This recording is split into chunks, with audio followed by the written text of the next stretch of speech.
Lincoln Mercury dealers. See participating dealership or visit genuineservice.com for mail-in rebate and details through 8/31/10. 570WSYR.com. Anne-Marie Burkle is here. She is running for Congress, and we're going to take your phone call. She's running against Dan Maffei, of course. Michelle, you're on 570 WSYR. Hi, Anne-Marie. First of all, I want to offer my congratulations on getting Sarah Palin's endorsement. Thank you, Michelle. Definitely deserve it. And I want to know if you believe in the term limits for all elected officials and that they should not walk away from this position with full pay for the rest of their life and a lifetime of benefits, especially considering that they chose to serve their country. I do believe in term limits, Michelle. I think that's a big problem that we have in Washington. I think it's a big part of the problem we have with politicians. Serving your constituents, serving in the government it never was meant to be a lifetime career.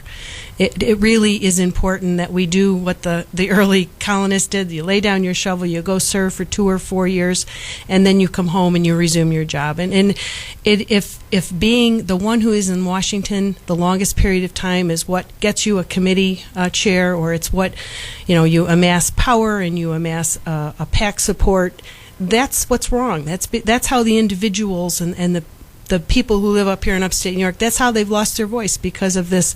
The system's broken. We need to fix it, and I think term limits is an excellent way to do that. Ronald, you're on 570 WSYR. Ronald. Yes, sir. Hi. Thank you for the opportunity. Sure. I'm a registered Democrat, and I'm an embarrassed Democrat, and I have been for quite some time. I tried to change my party affiliation, but was told I can't do that because the Board of Elections said I got to wait, I think, till next year. Now, I will vote for either conservative, Republican, or independent in the future, but I may be giving up my Democratic registration very, very soon. And I have attended that meeting that Anne-Marie spoke of a few moments ago in Manlius. And Mr. Maffei, as she said, was a no-show. Another reason to be embarrassed to be a Democrat. All right, what's the question, Ronald? My question for Anne-Marie is, not your feelings right now, but if you get elected, the last hour was spent on immigration. What would you work toward as an elected representative toward this immigration problem? Okay.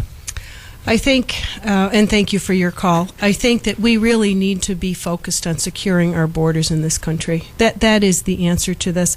My grandparents all came here from Italy. This country is rich because of the immigrants who've come here. They bring talents, they bring wonderful things to this country, but there is an orderly legal process, and I think securing our borders will allow us to proceed and to welcome immigrants, but in a legal manner. What's your maiden name? My maiden name is Colella.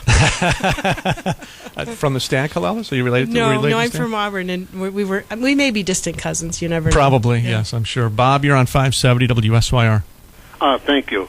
Anne-Marie, I'm a senior, and I'm very concerned about this current health care bill and, quite frankly, confused by it. But I'm also concerned about the recent appointment of this guy, Donald Berwick, to head up Medicare and Medicaid, and I'm on Medicare. He's said to be a proponent for health care rationing. I'd like to know what you think of this appointment. And also, I called in last week to the show for a Dan Maffei interview, and he said that he addressed health care questions at Lincoln Town Hall last year. But I was there, and I don't recall him answering any personal questions, just a panel.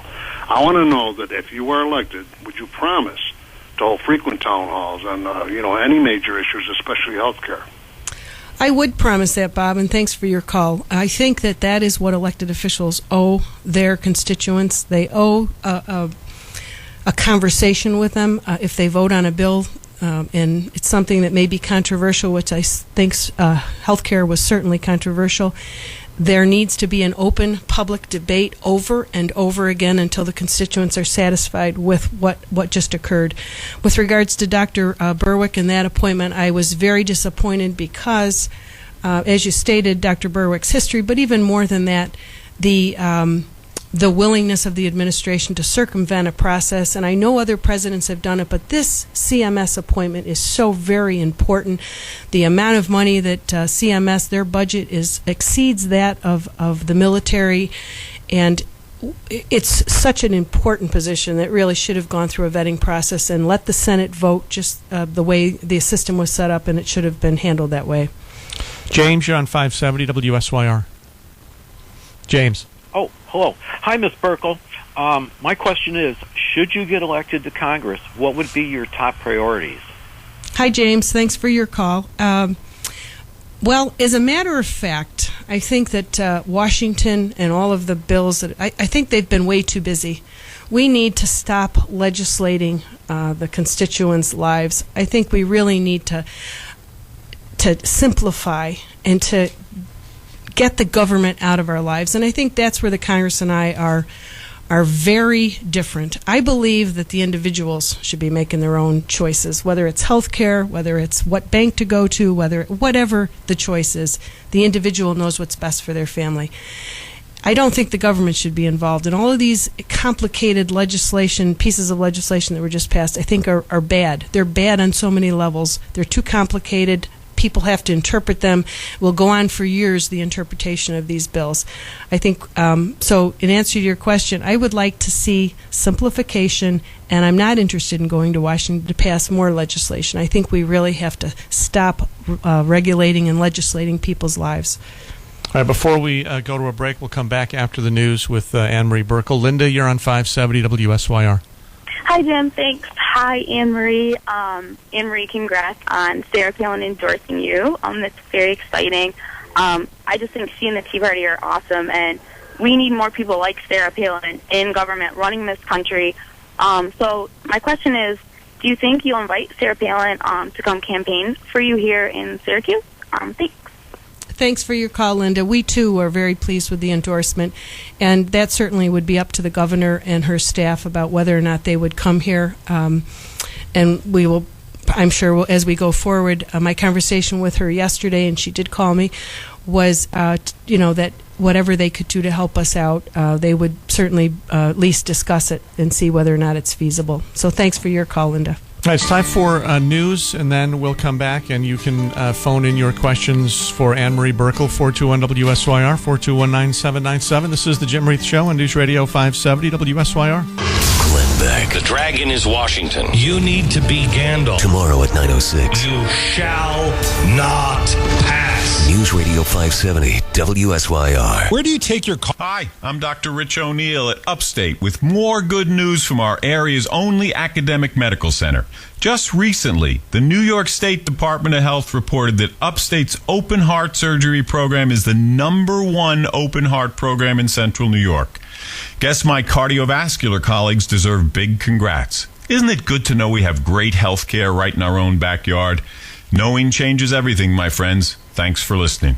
And if you're still smoking, quit, will you? Mutual Fund Store, with access to the same funds we use for all of our client accounts, and you'd get the same advice and monitoring. There's very little paperwork, and the Mutual Fund Store will walk you through the simple process. We handle rollovers all the time. If your rollover, combined with your other investments, is worth $50,000 or $5 million, go to MutualFundStore.com or call my senior investment advisor, Jerry Cicerelli, here at the Mutual Fund Store now. 315-453-8080. That's 315-453-8080. So you got your stack of coupons there. Oh, anything that helps. We're struggling to make ends meet these days. Well, it's not going to get any better if Governor Patterson gets his way. The governor? What's he up to now? He wants a new tax on the juice drinks, teas, sodas, and sports drinks you just bought. On top of the sales tax? I can't afford another tax. I know. It'll raise the cost on those beverages you're buying for your family by over 50%. Oh, this is the worst time to be taxing families like mine. Well, it's going to happen if the governor gets his way. The governor claims his tax is about health, but taxes never made anyone healthy. Exercise and diet do that. This is all about trying to balance his budget on the backs of New York's working families. Albany should focus on reducing their out-of-control spending, not adding to our tax burden. I'm saying no to this tax. We can't afford it, and it won't work. Go to NoBeverageTax.com to say no to this tax. That's NoBeverageTax.com. Paid for by American Beverage Association, a member of New Yorkers Against Unfair Tax. taxes. It's time to stop searching for the lowest gas price and decide it for yourself. With Sunoco's A-Plus Rewards, just go to a participating location and the things you buy inside an A-Plus store earn you discounts